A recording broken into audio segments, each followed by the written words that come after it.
It's 11 o'clock, and in just the next few hours, the state of Indiana is expected to carry out its first execution in 15 years.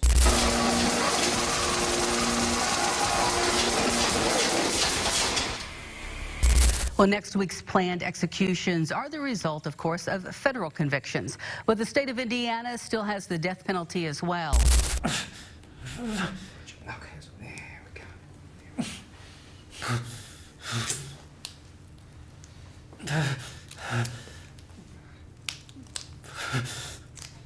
These are the stories of Indiana's executed men, murderers who committed acts so heinous that 12 jurors unanimously decided they should forfeit their right to live.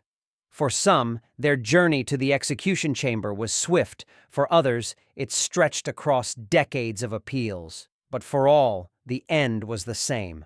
A sterile room in Michigan City's Indiana State Prison, where a gurney or electric chair awaited. Joseph Corcoran, 2024. News: convicted killer Joseph Corcoran of Fort Wayne is dead. His execution was carried out early this morning. Now, Corcoran was convicted and sentenced to death for the 1997 murders of his brother, his sister's fiancé, and 2 of their friends. Joseph Corcoran became the most recent addition to Indiana's execution list on December 18, 2024, ending a 15-year hiatus in executions in the state. At 49 years old, the paranoid schizophrenic who murdered 4 people, including his own brother, finally paid the ultimate price for his crimes.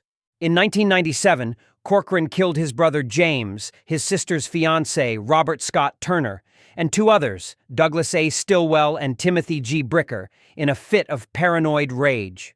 For 25 years, his case wound through the courts, with his mental illness being a central point of contention. For his final meal, Corcoran chose simplicity, a single pint of Ben and Jerry's ice cream. When asked for final words, he was equally terse. "Not really. Let's get this over with."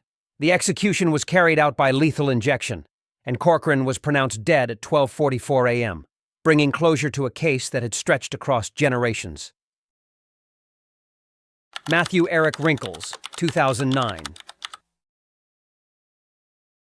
Before Corcoran, the last man Indiana executed was Matthew Wrinkles, who died by lethal injection on December 11, 2009.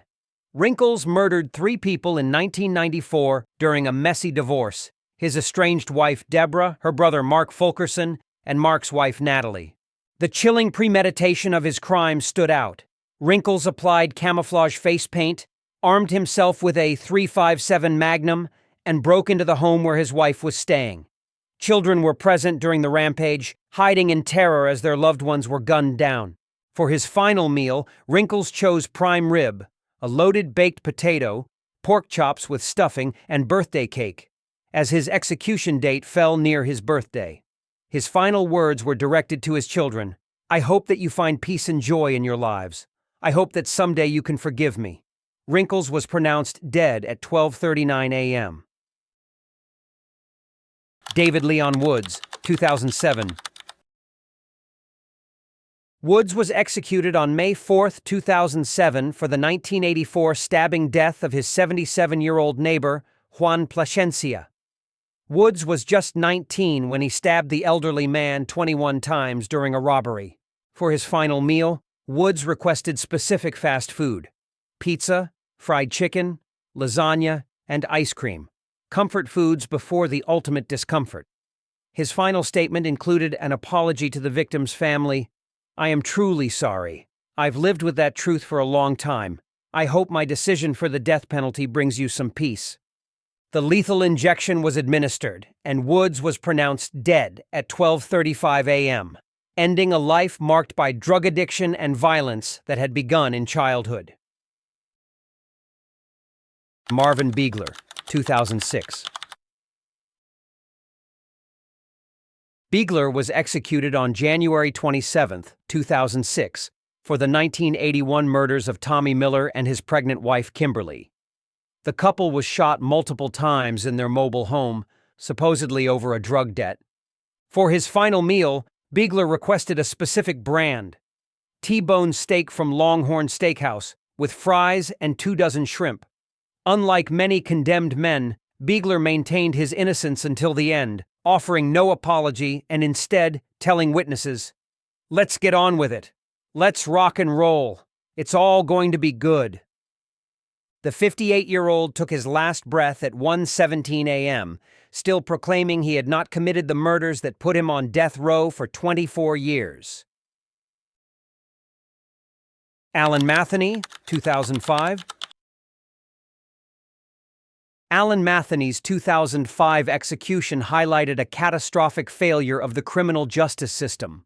While serving an 8-year sentence for assaulting his ex-wife Lisa Bianco, Matheney was inexplicably granted an 8-hour furlough from prison in 1989. He used this freedom to drive to Bianco's home, where he beat her to death with a shotgun in front of their children. The case caused such outrage that Indiana's prison furlough program was immediately suspended.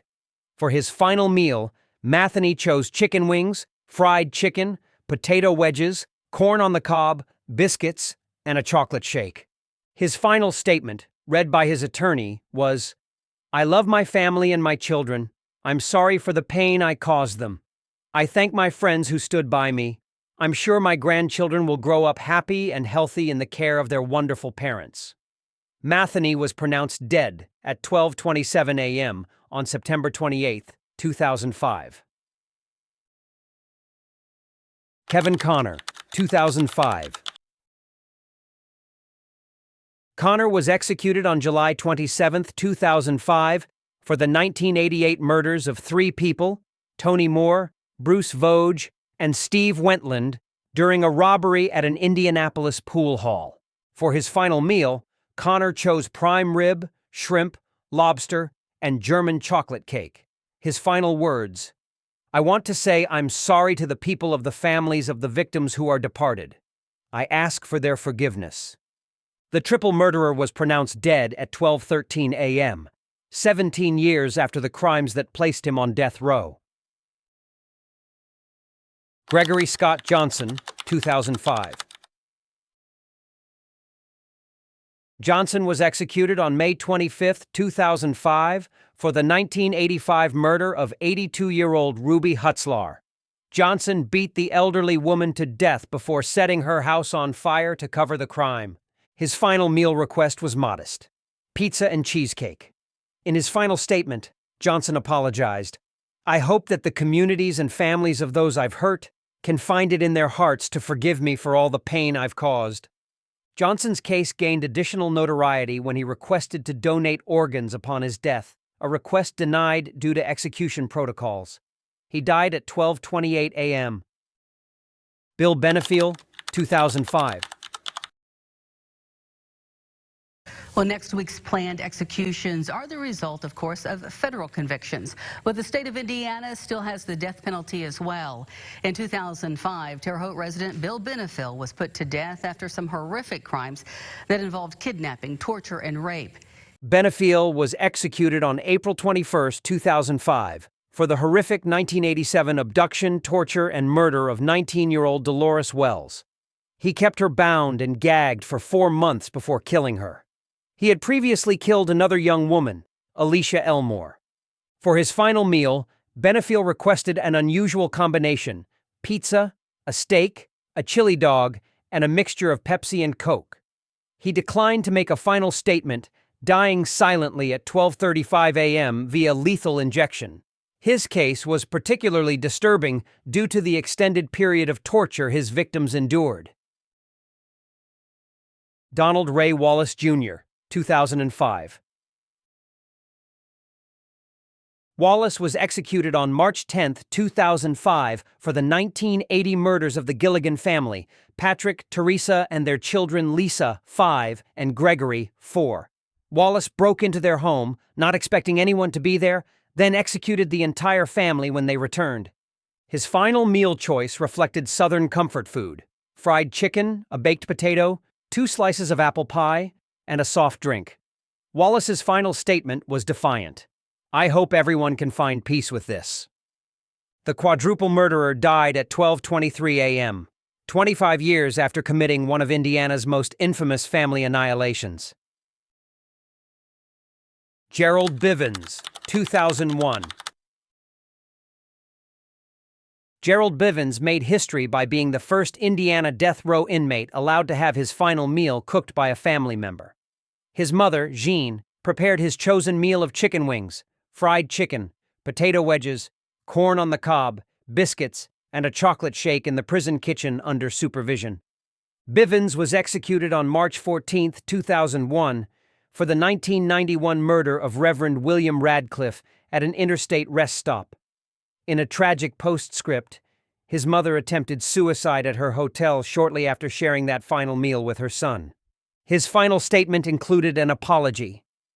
"I wish to apologize to the victim's family for the pain I have caused, and the pain I have caused my family and friends, and I ask that they who did this to me be forgiven."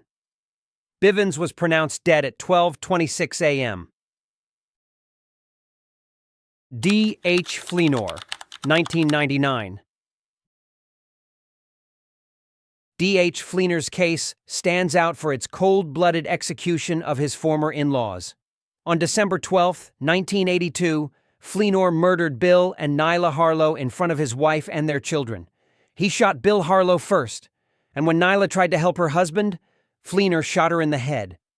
Mental competency was a central issue in his case, but courts determined he understood the nature of his execution. Details of his final meal aren't widely documented, but we know his execution by lethal injection was carried out on December 9, 1999. Fleenor was pronounced dead at 1:37 a.m. Eastern Standard Time. Gary Burris, 1997. Burris was executed on November 20, 1997, for the 1980 execution-style murder of Indianapolis taxi driver Kenneth Chambers. Burris robbed Chambers, forced him to strip, and then shot him in the head. For his final meal, Burris requested steak, lobster, French fries, and soda. His final words echoed his claims of innocence. "Beam me up, God." Burris died by lethal injection at 1:27 a.m., ending a case that had stretched on for 17 years. Robert Smith, 1998. Smith was executed on January 29, 1998, for the 1980 murders of Mike Wedmore and his fiancée, Janine Biebinger. Smith shot them both after an argument in their own home. His final meal consisted of prime rib, a baked potato, salad, rolls, and a milkshake. In his final statement, Smith apologized. "This is for the Biebinger and Wedmore families. I truly am sorry for your loss. To my family, I'm glad I had the time I did, and I love you."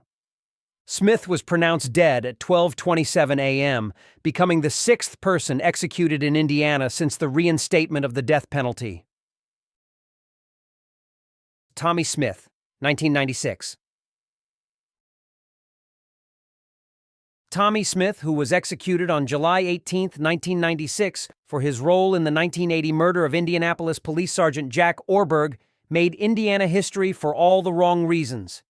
His execution was botched, taking 1 hour and 9 minutes as the execution team struggled to find adequate veins. Information about Smith's final meal isn't widely available, but his difficult execution became a flashpoint in debates about lethal injection protocols. Smith died at 12:27 a.m., becoming the fifth person executed in Indiana since 1977. Gregory Resnover, 1994. Gregory Resnover earned his place in Indiana's execution history as the last man to die by electrocution in the state. On December 8, 1994, Resnover was executed for his role in the same crime as Tommie Smith, the murder of Indianapolis Police Sergeant Jack Orberg during a shootout in 1980. Details about Resnover's final meal aren't widely documented. He was pronounced dead at 12:13 a.m., becoming the third person executed in Indiana since the reinstatement of the death penalty. The following year, Indiana would switch from electrocution to lethal injection. William Vandiver, 1985. Vandiver was executed on October 16, 1985, for the 1983 murders of his father-in-law, Paul Comiotti Sr., his mother-in-law, Rosemary Comiotti, and his brother-in-law, Paul Comiotti Jr. The family murders were part of a bizarre conspiracy with his wife and her brother. For his final meal, Vandiver requested a fast food feast. A Big Mac, fries, a chocolate shake, and a package of Camel cigarettes. His final words were, "I deserve to die for what I've done." Vandiver died in the electric chair at 12:20 a.m., just 2 years after his heinous crimes. Steven Judy, 1981. I can't say I regret it, honestly. I don't lose sleep over it. It's just something that happened. Steven Judy holds the distinction of being the first person executed in Indiana after the reinstatement of the death penalty in 1977. His 1979 crime shocked the state. After pretending to help a young mother with car trouble, he raped and strangled 23-year-old Terry Lee Chasteen, then methodically drowned her 3 children, Misty Ann, 5, Steve, 4, and Mark, Dusra. For his final meal, Judy requested prime rib, lobster tails, baked potatoes with sour cream, a chef's salad with French dressing, dinner rolls, and beer, which was denied. His final words were, "I don't hold no grudges. This is my doing. I'm sorry it happened." Judy died in the electric chair at 12:12 a.m. on March 9, 1981. Before his execution, he confessed to numerous other rapes and murders across multiple states, taking many secrets to his grave. James Lowry, 2001. Lowry was executed on June 27, 2001, for the 1979 murders of 3 neighbors, Mark and Gertrude Thompson and their 14-year-old daughter Debbie, whom he shot during a burglary of their home. His final meal included breaded tenderloin sandwiches, onion rings, French fries, and a chocolate malt. In his final statement, Lowry apologized to his victim's family. "I know my words are not really going to mean much, but I am deeply sorry for taking your loved ones' lives." Lowry was pronounced dead at 12:29 a.m., ending a case that had languished on death row for over 20 years. Alton Coleman, 2002, and Michael Lockhart, 1997. 2 other men, Alton Coleman and Michael Lockhart, were sentenced to death in Indiana, but were executed in other states.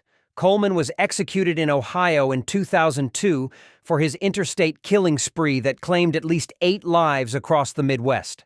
Lockhart was executed in Texas in 1997 for a murder there, though he was suspected of killing women in multiple states. Indiana's execution protocols have evolved significantly over time. Until 1995, electrocution was the sole method, with the electric chair at Indiana State Prison ending the lives of 71 men since 1900. After Gregory Resnover's execution, the state switched to lethal injection, which remains the current method. Indiana serves what they call the special meal, avoiding the term last meal, a day or 2 before the scheduled execution.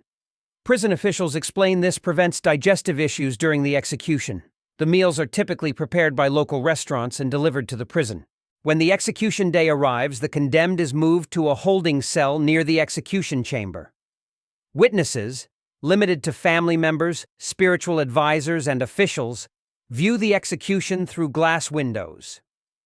Since 2014, Indiana has used a single drug protocol with the sedative pentobarbital, though drug shortages have complicated executions nationwide. The ripple effects of executions extend far beyond the condemned. Families of victims often attend in search of closure, while families of the executed grapple with their own complex emotions. Gerald Bivens' mother's suicide attempt after their final meal together highlights this devastating impact. Prison staff, too, bear a burden. After witnessing Judy's execution, his attorney vowed never to take another death penalty case. Corrections officers who form the execution teams undergo psychological screening and support, yet many report lasting trauma from their role in state-sanctioned death. For some, like Lisa Bianco's mother, after Alan Matheney's execution, the punishment feels insufficient. If we're talking about true justice, he wouldn't be receiving a nice, quiet injection. Lisa was chased out of her home, half naked and bludgeoned to death on the neighbor's doorstep.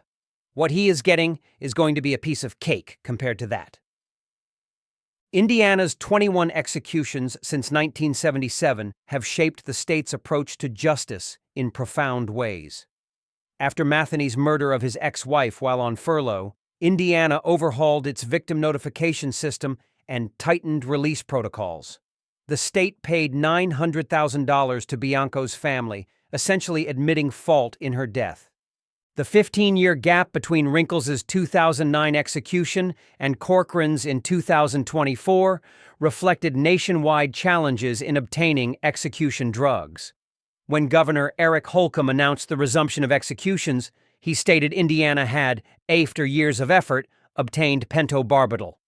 Today, 7 men remain on Indiana's death row, each with their own horrific crimes and complex legal histories. As debates about capital punishment continue, focusing particularly on mental illness, racial disparities, and execution methods, these 21 executed men stand as the reminders of both humanity's capacity for cruelty and society's determined response.